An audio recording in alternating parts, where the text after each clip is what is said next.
Olá, gente que acompanha o nosso canal aí, beleza? Bom, hoje vou estar comentando aqui sobre essa questão do papel do erro na aprendizagem. A gente sabe que, como diz uma frase por aí, errar é humano, né? Todo mundo erra, quem nunca errou, que atira a primeira pedra e tal e tal. Dentro do processo de aprendizagem, a gente precisa realmente repensar ou pensar qual seria o papel desse erro dentro desse processo. Ele tem algum papel importante, um papel preponderante ou não? Porque aí quando você vai falar essa questão do erro, a gente vai perceber que muita gente que teve um certo sucesso no Brasil, no mundo, daqui a pouco ele desaparece da mídia ou até morre por uma questão de um erro, seja erro da própria pessoa, seja erro de um técnico, erro de alguma empresa, erro de alguém. E assim você vê o erro numa perspectiva muito ruim, isso é verdade. E dentro dessa questão da aprendizagem, a gente precisa repensar ou pensar qual seria o papel desse erro dentro desse processo, né? E aí a gente vai ver a primeira concepção que a gente tem sobre erro, dentro desse processo de aprendizagem do aluno, professor, toda essa relação mais escolar, a gente vai ver o erro como uma ideia de castigo. Se você acertou, beleza. Se você errou, você é castigado, ainda que não seja por questão de castigos físicos, como a gente tinha na educação mais tradicional, mas você tem o castigo, aquela questão da repressão. As pessoas olham para você com aquele olhar assim um pouco crítico, porque você errou aquele conteúdo, você não conseguiu se dar bem naquela prova e tal. Existe uma questão de uma repressão social. E ainda até na questão do professor, o professor vai classificar, olha, esse aqui acertou, esses alunos acertaram e esse aluno não conseguiu fazer nada. Então, teoricamente, esse aluno é ruim, está no nível, no andar de baixo. Isso vai mostrar a concepção que o professor tem, que é basicamente uma concepção tradicional do erro como sendo uma forma de castigo. A gente tem outros professores também, outro nível de professor, ou outra ala, que vai pensar o erro como sendo um suporte de crescimento, uma forma de repensar, uma forma de, a partir daquele momento, reconstruir ou construir um novo conhecimento. É a ideia de se compreender por que se errou, não só dizer, errou, porque apontar o erro é muito simples. Agora, entender por que aquele erro foi cometido, aí já são outras questões. Bom, e aí você tem, dentro dessa percepção, você tem a questão da correção. Quando você está diante de um erro, o que você deve fazer? Você deve apenas ignorar o erro, dizer, esse erro aqui aconteceu, é porque você não estudou e tal, pronto, deixou para lá e acabou.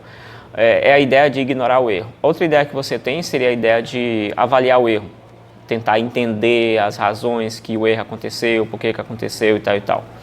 E alguns autores colocam que esse momento do erro seria um momento, em termos de avaliação diagnóstica, um momento mais importante que você tem dentro desse processo. É um momento rico, um momento importante, é um momento que você realmente vai fazer ali as suas correções e fazer até uma certa autoavaliação sobre o seu próprio trabalho, beleza? Então, assim seria, pelo menos no básico, uma das questões mais importantes dentro do processo de aprendizagem, seria essa questão do erro. Seria aquele tipo de intervenção, na verdade, o tipo de intervenção mais necessária, mais importante dentro desse processo seria o erro. E aí você tem a questão, diante do erro, dizer o que fazer. O que eu vou fazer sobre aquilo? Como que eu vou corrigir? Eu vou corrigir. Já decidi, dentro da primeira ideia de correção? Tá, eu decidi corrigir. Como que eu vou fazer essa correção? Quais seriam os passos? Aí você tem, dentro dessa ideia de correção, você tem uma ideia mais tradicional que diz assim, esse erro deve ser corrigido de forma ausente do aluno, ou seja, o aluno fez uma prova, você errou alguma coisa na redação, então você anota ali do ladinho no caderno, ali naquela folha, entrega para o aluno, ele vai ler depois. Você errou isso aqui, essa palavra não se escreve assim, essa palavra se escreve assim, beleza.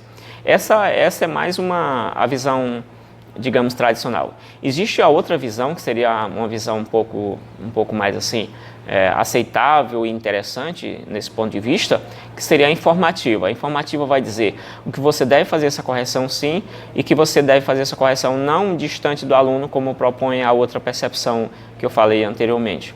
Mas você deve fazer essa correção dentro daquele ambiente de aprendizagem. Você deve conversar com o aluno, explicar, ver alguma coisa, tentar tudo isso buscando entender as razões pelas quais ele veio a cometer esse tipo de erro. Então, basicamente, são essas duas percepções quando a gente decide fazer alguma correção no erro cometido pelo aluno, tá? E aí são essas duas percepções, uma tradicional e a outra informativa.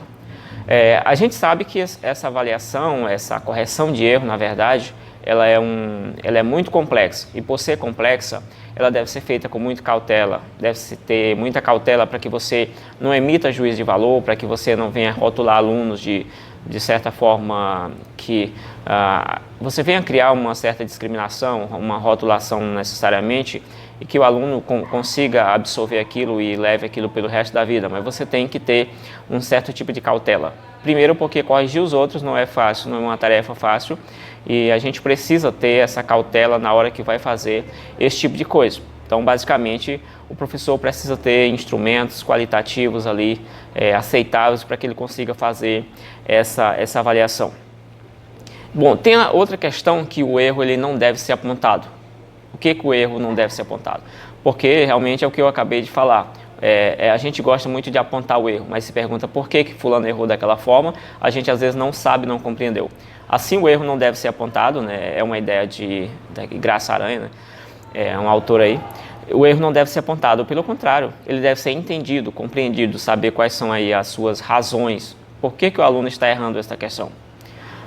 E essa questão do erro deve ser trabalhada para que, através desse entendimento de saber quais são as razões pelas quais esse aluno está errando essa questão ou errou, isso consiga se eliminar barreiras futuras. E aí se você somente ignorar, você não vai eliminar essas barreiras para um aprendizado futuro. Mas quando você compreende, com certeza, você vai ter essa questão de tentar eliminar as barreiras futuras. Bom, existe outra questão também, que a gente não deve pensar ou corrigir o erro. A gente precisa realmente aprender a pensar sobre ele. A gente precisa entender. Gira em torno dessa mesma ideia que a Aranha já sinalizou nesse contexto aí. A gente precisa realmente entender quais são as razões daquele erro. Por que alguém erra daquele jeito. E tomando uma ideia aí até de Augusto Cury, que essa questão do erro, criticar o erro, não ajuda na aprendizagem. Pelo contrário, você vai ter aí o desenvolvimento de alguns comportamentos que são até indesejáveis, por exemplo, a questão da agressividade. Você vai ter um aluno mais agressivo, e aí você vai ter um aluno também que poderá apresentar um certo distanciamento em relação ao seu próprio processo de aprendizado, e teoricamente, pelo menos paulatinamente, ele vai se deslocando para a margem da sociedade, o que com certeza não seria alguma coisa legal, tá? Assim, o erro não seria necessariamente uma falha no sistema. Não, o erro faz parte do próprio processo de aprendizado. Aqui eu estou usando uma ideia de Pedro Demo, né? Pedro Demo, aí, 2001. Basicamente que essa ideia do erro ela não é uma falha no sistema, não. É algo que faz parte do processo e deve ser aproveitado ali para que o aluno realmente consiga evoluir um pouco mais, certo? E tomando como ideia também a questão do Felipe Pirrenot, alguns chamam de Pirrenot, outros Pirrenot, aquele sociólogo, né? Sociólogo aí que faz alguma atividade aí no Banco Mundial, né? E também é responsável por essa questão educacional nesses países mais periféricos, né? E aí a gente vai ver que ele fala que todo mundo tem a oportunidade de errar. Quem nunca errou, aquela ideia até no versículo bíblico, né? Aquele que nunca errou, que atire a primeira pedra. Assim, todos nós temos a possibilidade e a oportunidade de errar. Deveria ser algo natural também na escola, né? E assim você tem que tentar criar a ideia de que o erro é um privilégio, o acerto é um privilégio de quem sabe, e o erro é teoricamente um privilégio daqueles que não conseguiram ainda chegar. E aí você vai criando um mecanismo de exclusão. Pelo contrário, você tem que entender que o erro, na verdade, é um caminho necessário ao conhecimento. E aí eu estou usando uma ideia de Marcelo de 1989. Tá? Alguns autores estou citando aqui no vídeo sobre essa questão da questão do erro. Tá? Então, assim, você vai ver que é necessário que o professor realmente ele entenda de que forma o aluno está errando, por que ele erra daquele jeito e não de outra forma. Porque às vezes a gente pega e cria um certo rótulo, a gente vai rotulando o aluno, dizendo, o aluno não aprende porque ele não estudou, ele não consegue fazer isso, tal. Então isso termina sendo um trabalho desnecessário que o professor termina realizando aí em relação ao seu próprio aluno, beleza? Bom, continuando aqui a questão, existem alguns critérios de avaliação que A gente sabe que toda vez que um professor ele vai elencar ou eleger alguns métodos de avaliação, esses métodos estão carregados de pressupostos políticos, estão carregados da forma como esse professor vê o mundo. E se deve ter um cuidado dentro desses processos. A gente sabe que hoje é consenso entre os pesquisadores da área que não existe um método de avaliação que seja assim, esse aqui é superior aos demais. Não, o que existe é a ideia de uma junção. Você mescla vários métodos de avaliação, isso para que você atinja lá os seus objetivos e um objetivo um pouco mais assim, de forma robusta, certo? E aí, com esse pensamento de esses pressupostos políticos que cada professor já traz em si, você pode estar criando aquilo que dentro do sistema capitalista você termina conhecendo como estratificação social. É quando você cria uma sociedade dividida em camadas, né? Você tem a camada de cima, a camada de baixo, por aí vai, né? Camadas e camadas.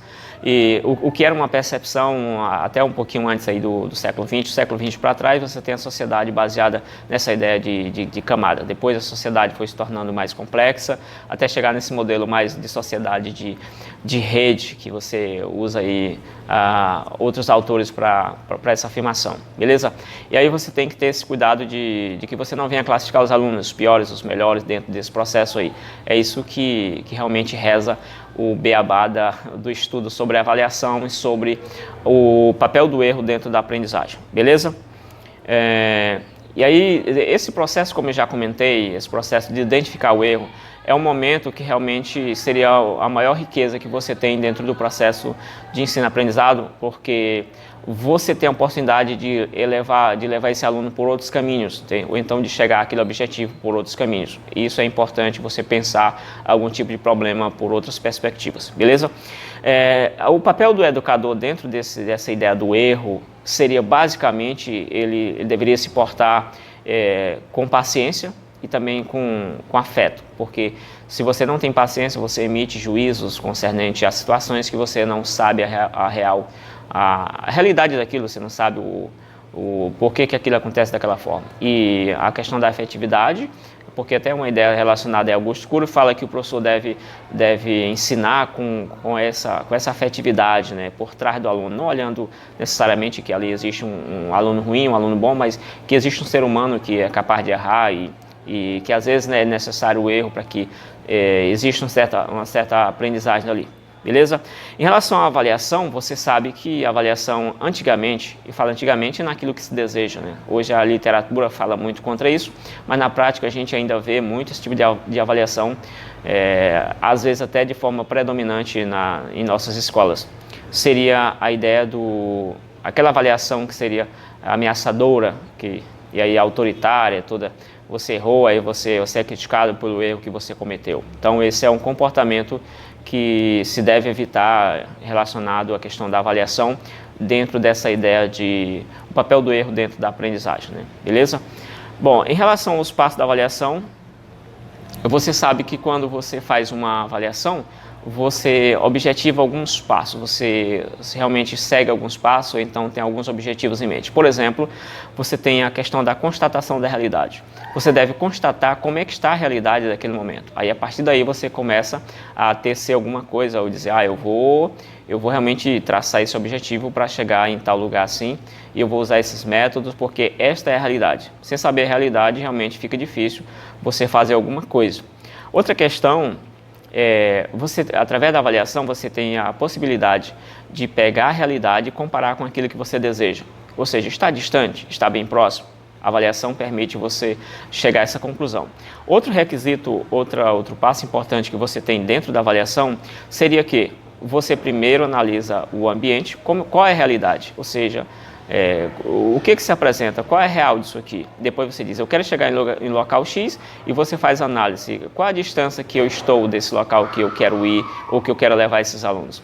E outra questão o terceiro passo seria, que tipo de comportamento ou que tipo de decisões eu preciso tomar para que eu saia dessa realidade e vá para aquele local desejado, para aquele local que eu objetivei ou então que eu planejei chegar ou levar meus alunos. Beleza? Basicamente é isso aí, fica o vídeo, se gostou, deixa um comentário, é sempre bom fazer um comentário, clicar no sininho aí para se inscrever, também se inscrever no canal, ativar as notificações, todo esse tipo de coisa, porque às vezes é importante para o YouTube entender que você quer receber novos vídeos sobre isso, beleza?